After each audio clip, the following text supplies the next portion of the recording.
Hello, I am Jalen Patton, And I'm Anthony Lindley.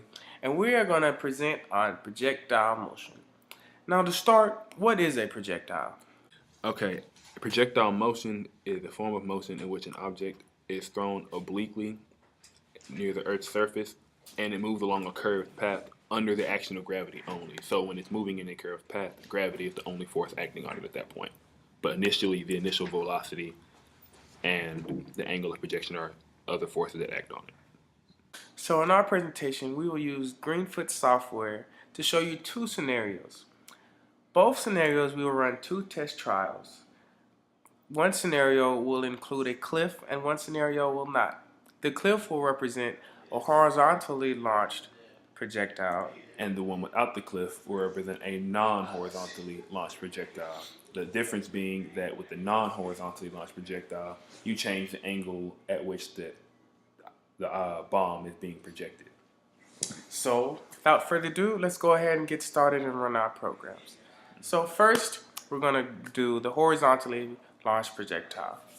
So to run the program, you click Run at the bottom. Well, reset, of course. And to shoot, you click the space bar, and you'll be prompted to enter what you would like to find out. So push space bar, and here we are.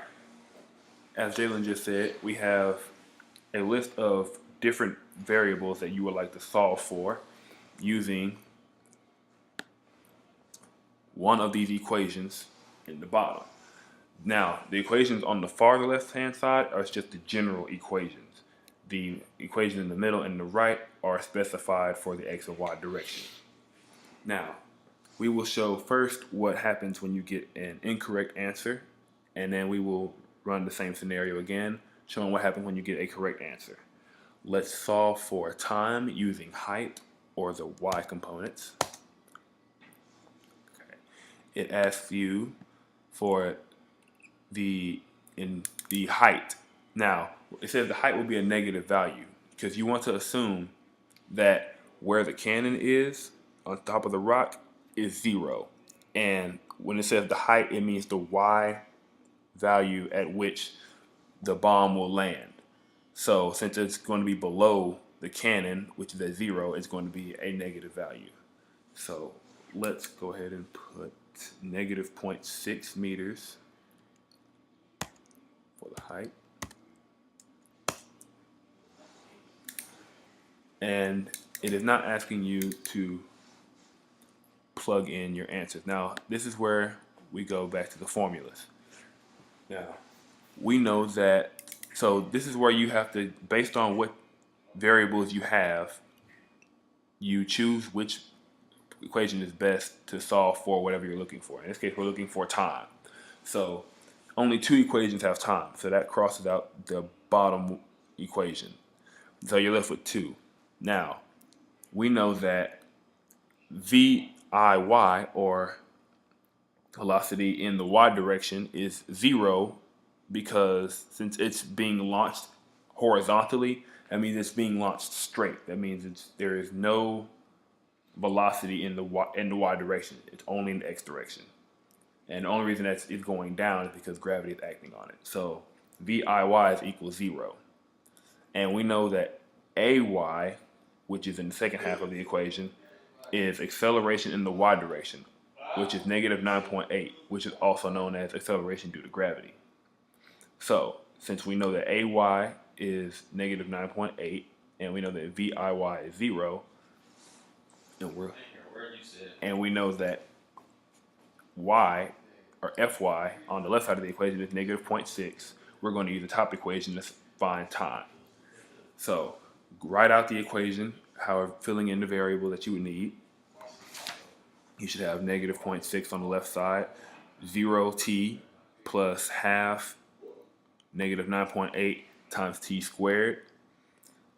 Then the 0t will cancel out, obviously, so you're left with negative 6 meters equals negative 4.9 t squared. Divide both sides by negative 4.9, and then you should get t squared. Now, then you take the square root of that, and you'll get t. Now, I'm going to illustrate what happens when you plug in the wrong answer.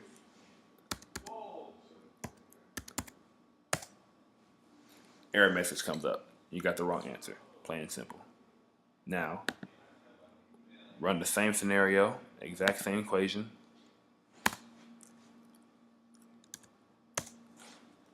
And show you what happens when you get a right answer.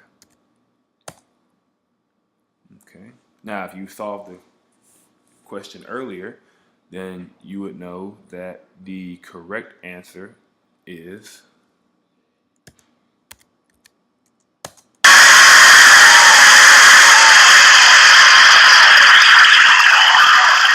the correct answer in that case was 0.35 seconds. And now we're going to go to our second scenario, which does not include a cliff. Here we are. And now let's go ahead and run this program and go through the same process. Now you'll notice that the formulas are slightly varied here because in the formula with the x, there is a cosine theta term, and the formula with the y, there's a sine theta term. This is so you can take into account the x value or how the angle that the projectile landed shot at from this. What makes it a non-horizontal. Now, it's asking you for the initial velocity, which is the vix term. Excuse me. Let's go ahead and plug in 25. It's asking you for the angle of projection. We will plug in 60. And it's asking you to plug in time. Let's go ahead and plug in 0.35, our answer from our other scenario. Now, based off the variable that you have, plug in, choosing the correct formula, trying to find whatever it is. In this case, it's easy since we're trying to find the x value or the distance from the cannon. It's only one that does that, and that's the top one. Plug in the variables and solve for the correct answer. Now, in this case, the AX component is 0. Why is the AX component 0? Because when the projectile is launched, there are no forces acting on the projectile in the x direction. Since there are no forces acting on the projectile in the x direction, there can be no acceleration in the x direction. So the half ax t squared component is going to cancel out to 0. So if you solve the equation, you have the right answer, then that's good. We're going to go ahead and plug in the wrong answer once again, just to show you what happens. You got the answer wrong. Now, once again, same scenario, same equations.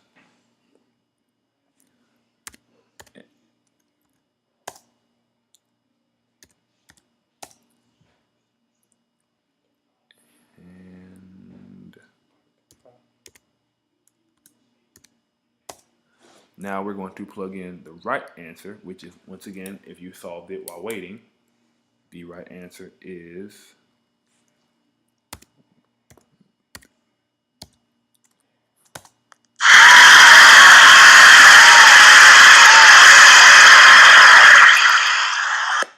And the cannon will shoot with a little congratulations at the end. So I hope you've learned something through these two scenarios on projectile motion. And if necessary, you can go back and watch these scenarios over and over until you finally grasp the concept.